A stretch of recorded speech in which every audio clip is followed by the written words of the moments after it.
Hello students and welcome to another video. Today we are looking at more prose essay reviews, but we're going to focus on evidence and commentary. So as we went over in the last video, these are the three criteria that make up your composite score for any of the AP Literature essays. So today we're looking at the second component, evidence and commentary. And ultimately you're graded on a 0 to 4 point scale. You can get awarded up to 4 points for using evidence and commentary inside of your essay.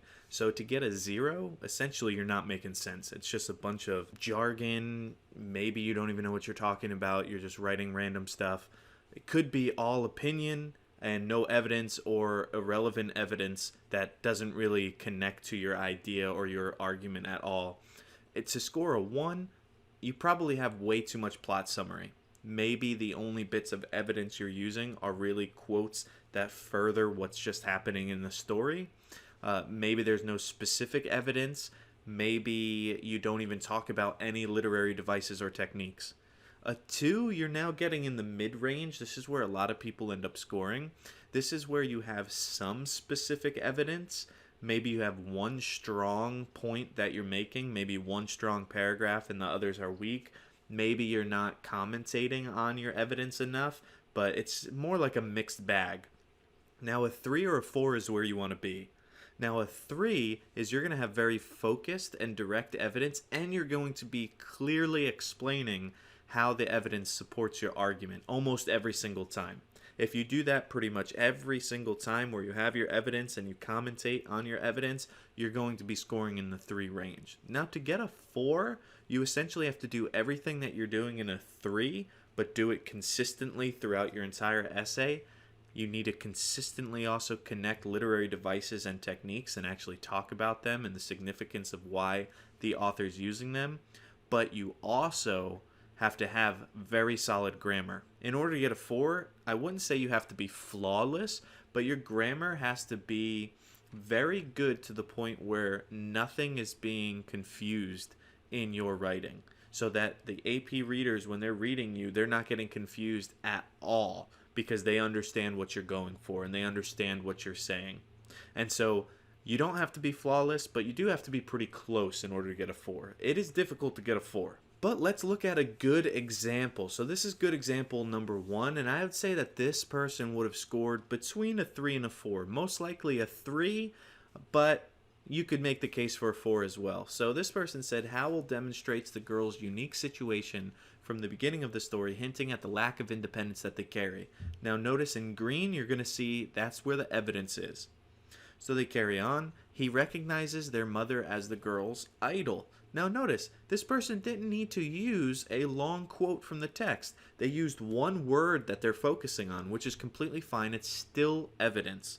And then in blue, you have the commentary. So notice, they integrated the quote, and they did so well. They introduced the quote. Then they actually quoted the quote. In this case, it's one word. And now they're going to comment on the quote.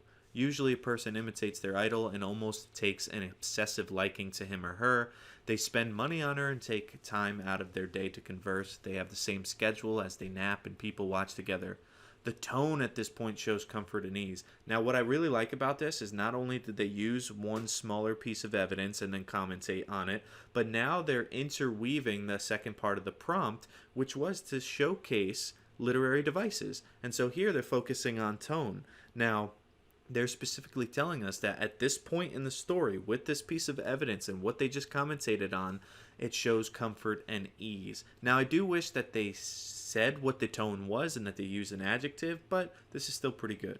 Then they go on, here begins the eldest search for individuality. Now notice there is more evidence being presented here, and it's done in a different way than it was before. What they did before is they did a running quote, where essentially they have all of their own words that run into the quote, and here they use a colon. So this is also going to be showing sophistication in the paragraph and solid grammar. She self-searches for self-improvement through church lectures, yet she comes home and shares everything with her family. Now notice no more blue, so more commentary. During teenage years and even leading into adulthood, children tend to tire of their parents, beginning to rebel and desiring to make choices for themselves without scold. So this is very solid, and this isn't even the whole paragraph. This is most of it, but it's not the entire essay by any means. And already in this one example, you have very specific evidence being used. They're not using super long quotes. Instead, they're opting to integrate their evidence with smaller words and phrases and commentate on it, which is a good strategy because you want more of your words and more of your commentary than you do of evidence and quotations. Yes, you use the evidence, but you got to remember, why are you using the evidence? So evidence and commentary. So this is a solid job. Good example number 2. Just as she did her mother, she begins to idolize this man. Here's a quote, taking account of everything he did and said, pondering it to the inflection of a syllable. Now, I really like the way that this quote is integrated because she introduces the quote in the first part, just as she did her mother, she begins to idolize this man. It's not like the student directly says that they're about to quote something. Instead, they interweave it into their own words. Plus, notice the use of brackets to insert a word that wasn't there before, which is an excellent way of making the quote your own, and also the use of the ellipsis, which is the 3 dots. These are great ways of integrating a quotation and manipulating it to fit you. The quote is still accurate, the evidence is still there, and now she's going to move on and commentate on it. She's intrigued by the difference between the young man and her family, and, as well, the difference she feels beginning in herself. Typical maturity begins with feelings for another of the opposite gender, and Howell pinpoints this exact beginning with the young man. Now, the purple is her going back to the literary devices. Suddenly, a change in tone occurs as Irene owns in on her feelings. So this is another great example of using evidence, commentating on it, and notice there's more blue than there is green, and then also connecting the literary devices. So this is an excellent job as well. Good example number 3. It is evident that Penelope chooses a more simple style than one that is flashy, enjoys learning, and often attends church lectures on a vast variety of secular subjects. Notice again, the quotation here is integrated into the sentence effectively. It is not standing alone because a quote should never stand alone. It is set up very well. It flows into this person's work and is very good. And it's also a smaller quote. It's not taking up a lot of space. Then they go on and they're going to provide commentary, as well as in purple, really talking about characterization, which is a literary device and technique. So they say, by using a contrasting character as Howells did, he reveals the different side to some of the women during the time period, those who valued an education over just being known as dainty and beautiful. Excellent commentary there, which goes back to the evidence and essentially saying, why did I use the evidence that I did? That's a question that you always have to answer. If you use evidence, what's the point of it? Why am I using it? You always got to connect it back to your overall idea. So to conclude, I want to share a few ways that you end up losing points for evidence and commentary.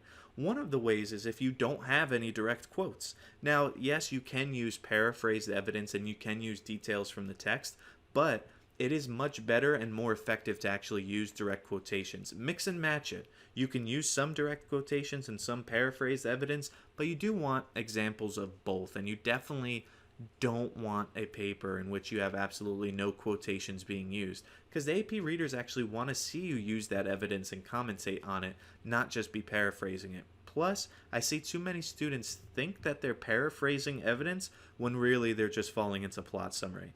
Now, number 2, bad integrations. That's going to hurt you as well. If you cannot effectively integrate your evidence well, like the examples that I showed you where you're flowing it into your own sentence, where maybe you're using a colon, where maybe you're using brackets and ellipsis to change things up, then you're probably not going to get as many points as you could, right? You're probably not going to get to the 4 level, and it's going to add to the sophistication of the 3rd criteria, because if they see that you're integrating quotes very effectively, it's going to make you sound more intelligent, it's going to make you sound like a better writer, and all of those things are going to lead to a better score. And last but not least, if you don't provide commentary, you're really going to be hurt. It's not enough to just throw out evidence and maybe have one sentence of commentary, right? You want to be upfront of, here's my evidence, but then all of the rest of this is me commentating on it, of me saying what's the significance of the evidence and why am I even using the evidence. So with all of that in mind, This has been a prose essay review for AP Literature, specifically looking at evidence and commentary. Tune in next time because we will look at the third criteria for grading AP Literature prose essays, which is sophistication.